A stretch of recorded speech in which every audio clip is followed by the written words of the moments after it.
Esse é o Lado B, o programa paralelo do podcast Vamos Falar Sobre Música.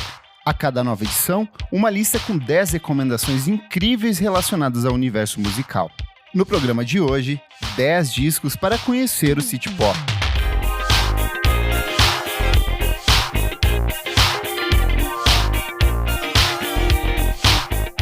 No início dos anos 70, o Japão vivia um de seus períodos mais férteis. Depois da ascensão econômica que marca a década de 60, estimulada pela forte relação comercial com os Estados Unidos, o país adotava uma política marcada pela urbanização e permanente avanço tecnológico. Nesse cenário onde o dinheiro ditava as regras, jovens de classe média buscavam emular a cultura e o estilo de vida norte-americano, lotando discotecas e clubes noturnos cada vez mais disputados. Junte isso a novas técnicas de gravação, equipamentos cada vez mais sofisticados, o uso de sintetizadores e você tem as bases para um dos movimentos culturais mais interessantes e copiados dos últimos anos.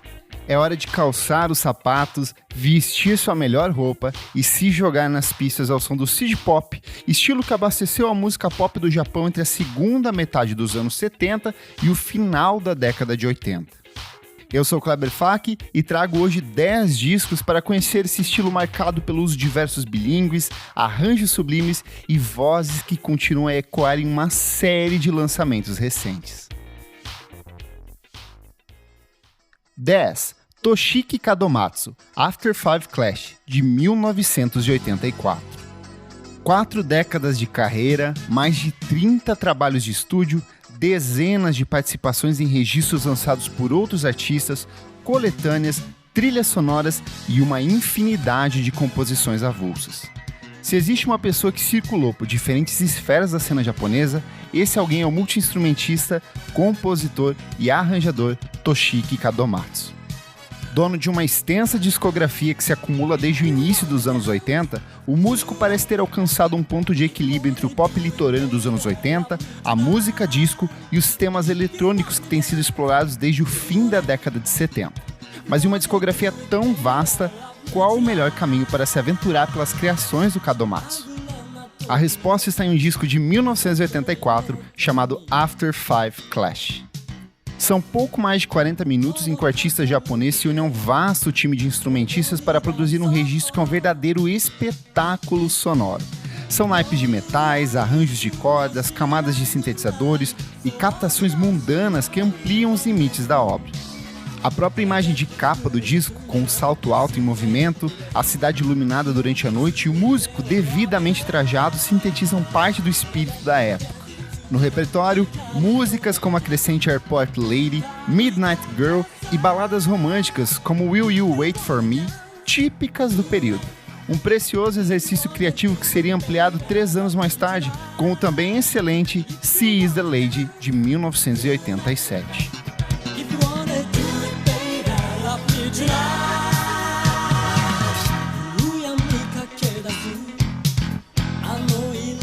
9. Junko Yagami, Full Moon, de 1983.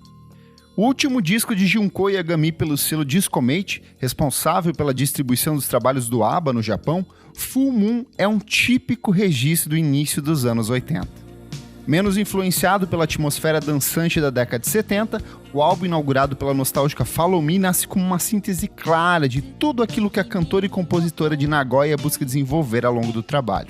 São arranjos cuidadosamente trabalhados dentro de estúdio, proposta que ora aponta para a obra de estrangeiros como Fleetwood Mac, ora faz lembrar de outras estrelas da música pop japonesa produzidas durante o período.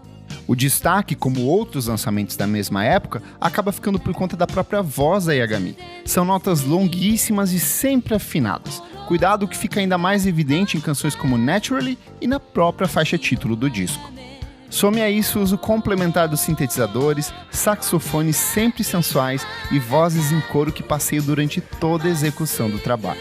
Um delicado exercício criativo que se reflete até a música de encerramento do trabalho, Two Note Samba, composição que aporta em terras brasileiras, porém preservando a atmosfera do restante do disco. Bem recebido por público e crítica, Full Moon ainda abriria a passagem para a chegada da artista na Moon Records, um dos selos mais badalados do período, e base para uma carreira de sucessos que se estende até hoje.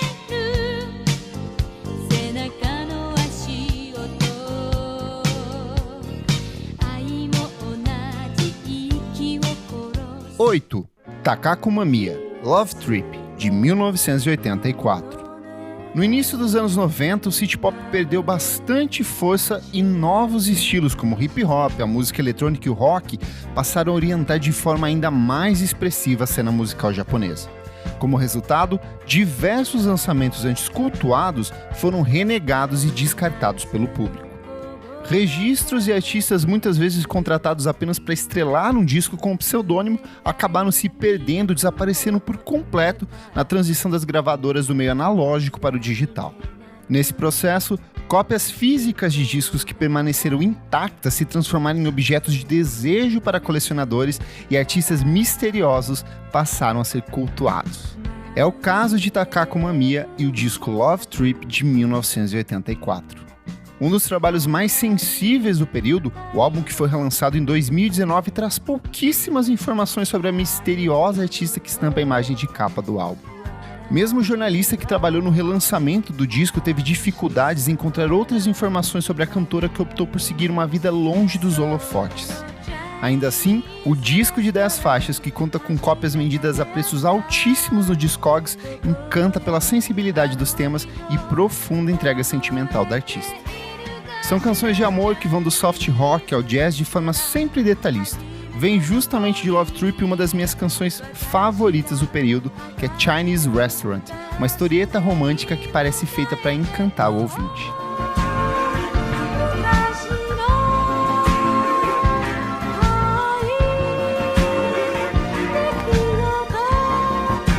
Sete. Tae Konuki, Sun Shower, de 1977. Esse é um dos meus favoritos. Em atuação desde o início dos anos 70, antes mesmo do termo city pop ter sido cunhado, e dona de uma extensa discografia que se estende até os dias de hoje, Tae Konuki lançou em 1977 uma das obras mais cultuadas do gênero, Sun Shower. Diferente de outros exemplares do período, bastante alinhados à produção norte-americana e diálogos com a música disco, Onuki e seus parceiros de estúdio, entre eles Seiji Konoyoshi e Akira Ikuta, decidiram apontar para outras direções e explorar diferentes territórios criativos. O resultado desse processo está na entrega de uma obra que vai do jazz a rock atmosférico, mas que principalmente bebe da música brasileira. E isso fica bastante evidente logo nos primeiros minutos do álbum, na dobradinha composta por Summer Connection e Kusuri Wotoko-san. Do uso abrasivo dos metais ao tratamento dado à percussão e guitarras, tudo soa como um olhar para a obra de artistas como Sérgio Mendes, Jorge Benjor e outros representantes da cena brasileira que circulavam pelo Japão nesse período. E esse olhar para a música brasileira dentro do disco não vem por acaso. Durante as gravações do álbum, Onuki contou com a coprodução e arranjos de Ryuichi Sakamoto, um dos integrantes do Yellow Magic Orchestra, junto de Harumi Hosono, que também participa do disco, e são dois confessos apaixonados pela sonoridade tropical do Brasil. O resultado desse encontro está na entrega de uma obra que transita por entre décadas de referência e continua bastante atual até hoje. Na dúvida, ouça Tokai, que é uma das principais músicas do disco, e deixe que as harmonias de vozes da cantora transportem a sua mente.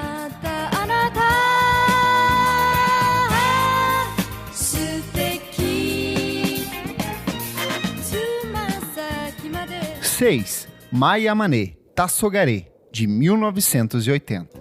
Se você, assim como eu, é apaixonado ou apaixonada pela cultura japonesa, provavelmente já deve ter esbarrado no trabalho da Mai Yamane em outros momentos. Conhecida por interpretar a música de encerramento do anime de Cowboy Bebop, Yamane acumula uma sequência de composições e passagens por diferentes animações do período, como Macross Plus e Vision of Scaffolding. Porém, foi com o lançamento do primeiro álbum de estúdio da carreira, Tassogare, em 1980, que a artista de fato capturou a atenção do público. Menos dançante em relação a outros trabalhos da época, o registro de 8 faixas mostra a completa versatilidade da artista dentro de estúdio. São delicadas camadas instrumentais que vão do jazz lounge ao soft rock, uma abordagem que aponta diretamente para a cena norte-americana, porém se permite provar de diferentes nuances e novas possibilidades criativas. E isso fica bastante evidente em Heart for Sale, música que aponta para a obra de artistas como a Rita Franklin, porém de forma sempre particular, conceito que seria aprimorado pela artista ao longo de toda a década de 80. Embora bem-sucedida comercialmente e bastante requisitada pelas gravadoras nos anos 90, Yamane, assim como muitas cantoras da época, decidiu se afastar dos estúdios para viver uma vida mais simples. No caso dela, marcada pela meditação e vivendo aos pés do Monte Fuji.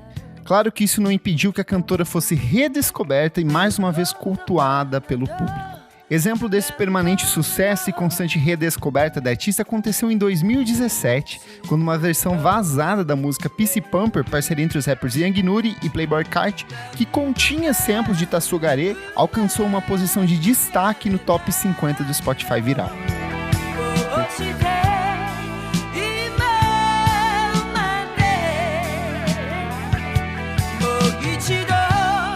5. Maria Takeuchi, Variety, de 1984. Esse é outro disco que acabou se transformando em objeto de culto para muitos colecionadores e ouvintes espalhados pelo mundo inteiro. Cantora e compositora de enorme sucesso que vinha de uma sequência de grandes álbuns lançados pela RCA, Maria Takeuchi mergulhou em um longo período de ato, pelo menos para os padrões da época, após o lançamento do álbum Portrait, de 1981. Depois de assinar com a Moon Records, hoje braço da Warner Music Japan, Takeuchi decidiu pela primeira vez assumir a composição de um disco de maneira integral, reservando a produção do disco e arranjos para o experiente Tatsuro Yamashita, com quem é casada até hoje. O resultado dessa parceria está na entrega de uma obra que preserva a identidade e a sonoridade da época, principalmente os arranjos de Yamashita, mas que cresce substancialmente nos versos compartilhados pela artista. São histórias de amor, desilusões amorosas, conflitos intimistas, direcionamento bastante explícito na dramaticidade de música como Let's Get Married. Sucesso na época em que foi lançado, Variety acabou se transformando no maior sucesso comercial da Takeuchi até aquele ponto, abrindo passagem para uma sequência de outros lançamentos recebidos de forma ainda mais positiva pelo público. Exemplo disso acontece no álbum Quiet Life de 1992, disco que vendeu mais de 1 milhão de cópias somente no Japão. Ao longo da carreira, Takeuchi acumula uma marca histórica de 16 milhões de cópias vendidas, um volume absurdo de discos vendidos. Em 2017, depois que a música Plastic Love, uma das principais faixas do disco, foi remixada e lançada sem autorização no YouTube, alcançando a marca de 25 milhões de execuções, Takeuchi mais uma vez alcançou uma nova parcela do público e, aproveitando do sucesso, teve o álbum relançado em vinil. Um fenômeno que transcende tempo e até mesmo idioma.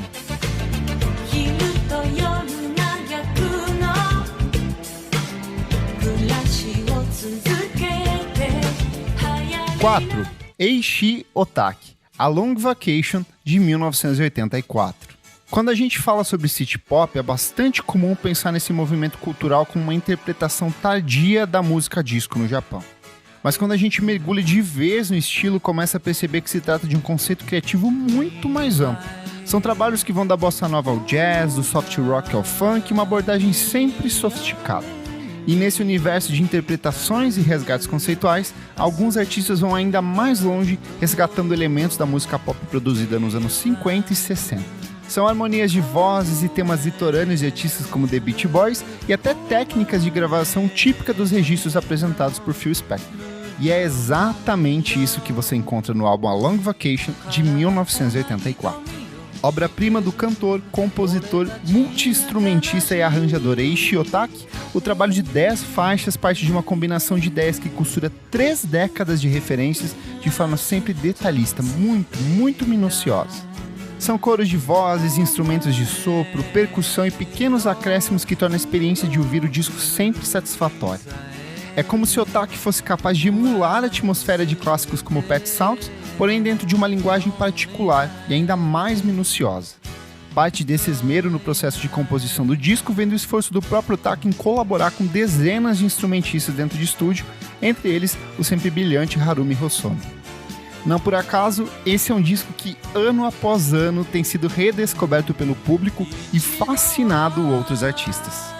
Até mesmo a imagem de capa do disco, uma ilustração do Hiroshi Nagai, acabou se transformando em objeto de culto do álbum que já vendeu mais de 1 milhão de cópias.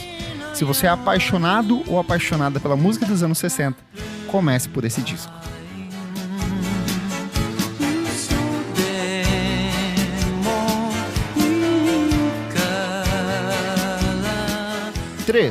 Momoko Kikuchi, Adventure, 1986. Momoko Kikuchi tinha apenas 18 anos e já era um verdadeiro fenômeno quando entrou em estúdio em 1986 para as gravações do álbum Adventure. Com os primeiros singles lançados em 1984, ela rapidamente conquistou o público e atingiu o topo das paradas de sucesso. Entre 1982 e 1991, tempo que esteve na ativa, Kikuchi conquistou 7 vezes a posição de número 1 nas paradas.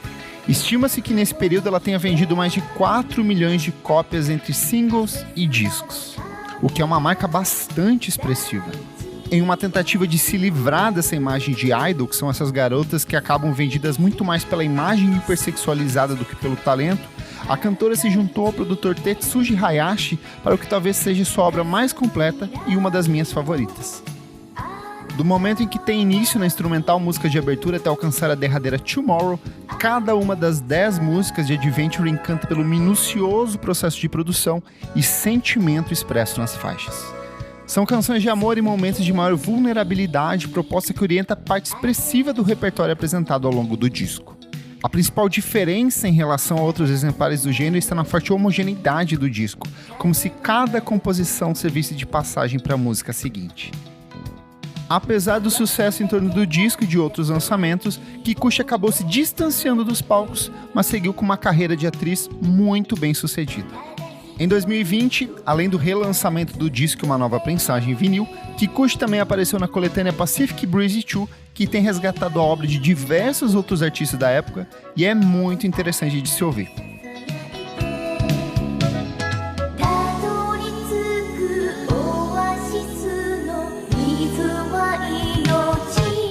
2. Henri, Timely, de 1983.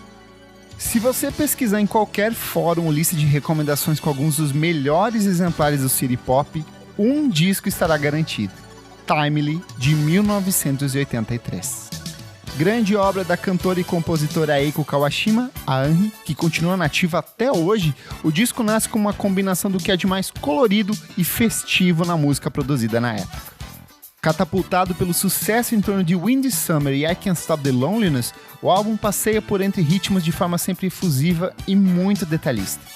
São arranjos que vão do pop litorâneo à música disco, do rock ao J-pop, uma combinação de elementos que encantam logo em uma primeira audição. Só que o grande charme do Timely, que funciona se você ouvir ele despretensiosamente, está na forma como ele oculta e ainda revela um universo de pequenos detalhes a cada nova audição. São coros de vozes, camadas de sintetizadores, metais e, principalmente, guitarras marcadas pelo swing. É possível passar dias debruçado em músicas como Shyness Boy até perceber todas as nuances, orquestrações e inserções sempre discretas que acompanham a voz da cantora. Não por acaso, quando o City Pop foi redescoberto na virada para os anos 10, inspirando a formação da Vaporwave e outros movimentos pela internet, Timely foi um dos primeiros discos a cair no gosto do público. E olha, é muito fácil gostar dele.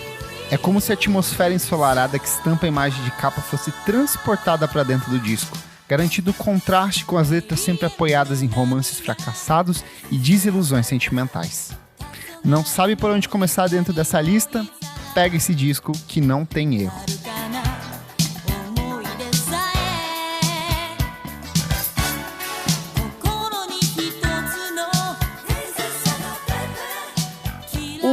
Tatsuro Yamashita, For You, de 1982. Não dá para falar de City Pop e não citar o trabalho do Tatsuro Yamashita. Cantor, compositor, multi-instrumentista, arranjador e produtor que trabalhou com uma dezena de outros artistas, incluindo a Maria Takeuchi, que eu já citei, com quem ele é casado até hoje, e Yamashita é um dos responsáveis por moldar a cara do pop japonês entre o final dos anos 70 e o início da década de 80. Vem justamente dele, dessa forte relação de proximidade com o Eiichi Otaki, o olhar nostálgico pro pop dos anos 60, ampliando ainda mais os limites da cena japonesa. E quando a gente fala de Yamashita, o que não faltam são grandes lançamentos e obras essenciais. Um dos mais cultuados é o Ride on Time, de 1980, e é um perfeito exercício de estilo que reflete o esmero do artista durante toda a execução da obra. Outros que também são essenciais e merecem a sua audição são os ótimos Go Ahead, de 1978, Moonglow, de 1980 e o Melodies, de 1983. Mas se você nunca ouviu a música do Yamashita, não tem forma melhor de mergulhar no trabalho dele do que pelo disco For You, de 1982. Do momento em que tem início em Sparkle até alcançar a chegada de Your Eyes, faixa de encerramento do disco, tudo é tratado com tamanho esmero que é difícil você não se emocionar. E se você, assim como eu, é apaixonado pelas harmonias de vozes do Pet Sounds e outros exemplares do pop de câmara produzido nos anos 60, For You é um prato cheio. Uma das minhas músicas favoritas desse álbum é Futari, composição que fecha o lado A do disco. São pouco menos de 6 minutos em que Yamashita e um time seleto de instrumentistas parte de uma base meio jazzística, meio bossa nova, mas que cresce em uma soma de vozes, arranjos de cordas e pianos trabalhados com uma coerência e um jeito que eu nunca vi igual. O típico caso de um disco que é muito técnico, mas que nunca perde essa linguagem acessível e aproximação com a música pop. Essencial.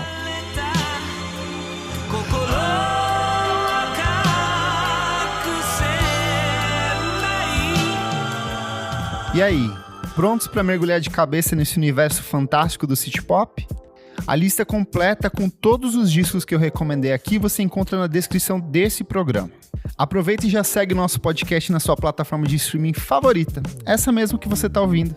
E se você gostou do nosso podcast e quer ter acesso a outros conteúdos lançados com muita antecedência ou participar de outras conversas sobre música, apoie a gente no padrim.com.br/podcastvfsm.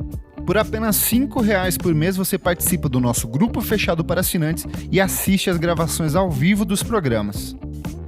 O Lado B é um projeto paralelo do podcast Vamos Falar Sobre Música. A edição deste programa é de Nick Silva. Pesquisa, roteiro e apresentação de Kleber Fak. Até a próxima!